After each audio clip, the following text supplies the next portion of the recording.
The time I made her cry. The time I made her cry. The time I made her cry. The time I made her cry. The time I made her cry. And now if I check in, I still have sadness about it. It's not totally gone. So I would say maybe instead of a 7, it's like a 3. It's still there for sure. So that's when you would do another round of, even though this is still a 3, this sadness about making Maya cry, I deeply and completely love and accept myself. Even though my stress about making Maya cry is still a 3, I deeply and completely love and accept myself. Even though my stress about making Maya cry is still a 3, I deeply and completely love and accept myself. And then again, I made Maya cry. I made her cry.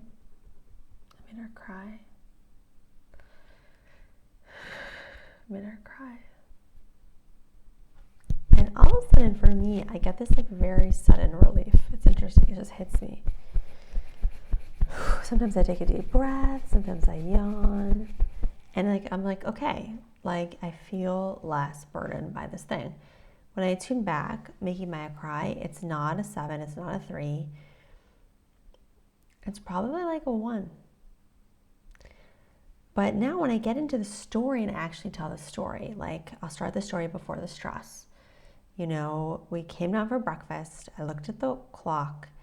We had like 15 minutes to go. And Maya like didn't have all her stuff ready. And then she asked for cereal. And I knew that cereal takes a while to eat, and it would take a lot longer than like something she could take in the car with her. Like, don't judge me, but we like will totally put scrambled eggs on a plate and bring it in the car. I'm that mom. My car's a mess. And so when I tell the story, I can start feeling that stress coming back around like the feelings around giving in. That first time when, after like being worn down and giving in to even have the cereal in the first place. Like that's where the scene started to turn, right? So telling the story, that's where I would stop and do another couple rounds. And maybe I'll put a phrase on this next round of stress, which is like, I'll call it being pressured to provide cereal, being pressured to give cereal, being pressured for cereal. So even though, and let me stop and let me tune in. What's my stress or upset about that? Scale from 1 to 10. It's interesting. The whole thing seems less stressful to me now that I've even done that first round of tapping. Probably a 4. So here I would do like, even though I felt really pressured to give cereal, I deeply and completely love and accept myself. Even though I felt really pressured, I didn't want to. It's okay to riff here a little bit. I do. Even though I just felt pressured to give her that cereal, even though I didn't want to, I deeply and completely love and accept myself. Even though I felt really pressured to give her the cereal, even though I didn't want to, I deeply and completely love and accept myself. Even though I felt really pressured, I don't know, this might be my 4th time, you guys, I lost track. I deeply and completely love and accept myself. And now I felt really pressured to give her cereal. Felt really pressured to give her cereal. I felt really pressured to give her the cereal. I felt really pressured to give her the cereal. Really pressured to give her cereal. I felt really pressured to give her cereal. I felt really pressured to give her cereal. I felt really pressured to give her cereal.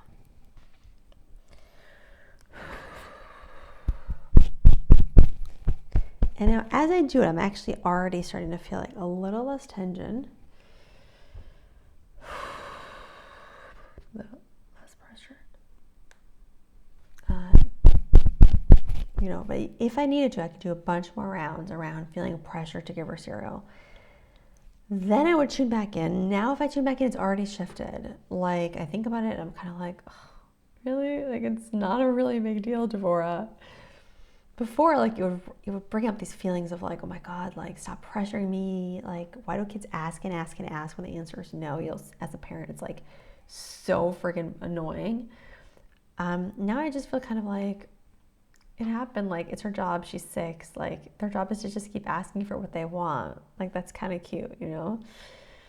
Let's charge her on that. Now, I don't want to bore you guys. I'm noticing this video is already past 10 minutes. So let me tell you how I would handle this, but I'm not going to like have you watch the whole thing. I'm already feeling better. I don't know if you can tell it from like my tone of voice, my posture. Like, I already have more ease around it. If it was still bothering me, and I'm noticing as I play it through, I still have more charge actually around that last piece of seeing her like over her bowl, like trying like to hold back her tears and like crying. Like, it's a crappy feeling, right? As a mom, to like make your kid cry. And I'm noticing I still have intensity about that. So if you want to stop the video, you've gotten the message, go for it. You got it. If you want to watch me finish this whole thing, that's fine, because that's what I would do. My next point in emotional intensity in the story, I can now tell the story from the beginning. The story of, you know, what did I title this thing? I don't even remember. I think I titled it Making Maya Cry. That actually doesn't bring up a lot of stress for me right now. I actually kind of feel like, okay, Devorah, as a parent, you're a good parent. You never do this type of thing. It sucked. You repaired it. I have less charge. I think to that pressure of like, no, mommy, I want this cereal, and that like annoyingness, and I feel less pressure there too, less stress. But I still feel a charge around seeing her actually cry. It felt like crap. So then what I would do is, again, get a number there from 1 to 10. It's definitely less. I can forgive myself. Like, I never do this kind of thing. So maybe it's like a 5, 6. And then run a bunch of rounds through that. So even though, you know, Maya was crying over her cereal bowl, I deeply and completely love and accept myself. Even though Maya was crying over her cereal bowl, I deeply and completely love and accept myself. Even though Maya was crying over her cereal bowl, I deeply and completely love and accept myself. And I was just tuning into that picture of just imagining her, she was just crying. And if you want to turn this into an event instead of repeating the same phrase, you can always do that. So maybe I'll tell the story while I tap. Like, I just turned and she's just sitting, like leaning over her cereal bowl, like kind of trying to hold back her tears, and like she's crying. And she's crying from just being pressured, you know? Maybe having a little guilt because she knew that I didn't want to give in on the cereal, and I was pissed about that to begin with, you know? So maybe she was feeling guilty, but like it was mostly just that I was pressuring her, and she was feeling really rushed, and poor kid was trying to eat cereal really fast. And what I should have done as a parent is just held the line and said, no, we don't have time for cereal, you know? But I didn't do that. And then I made my kid, you know, like the problem instead of my lack of boundaries. And I'm gonna go back to that feeling. That's where I need to go back to that. That's just that feeling that I feel when I think about her just sitting over her bowl of cereal and just crying. Just crying over her bowl of cereal. Crying over her bowl of cereal. Crying over her bowl of cereal. Crying over her bowl of cereal. Crying over her bowl of cereal. Crying over her bowl of cereal. Crying over her bowl of cereal. Crying over her bowl of cereal.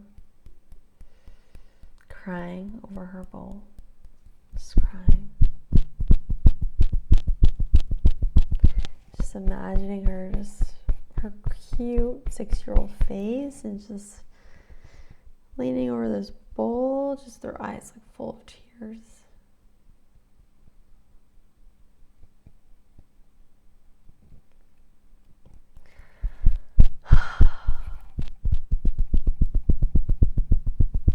Poor kid.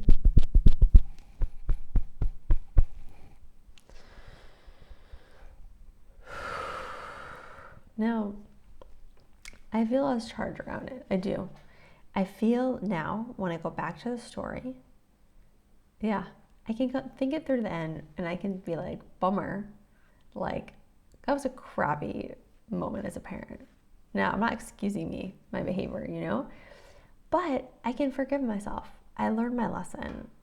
I'm generally a great mom. She's a happy, well-adjusted kid. I'm sure she doesn't remember.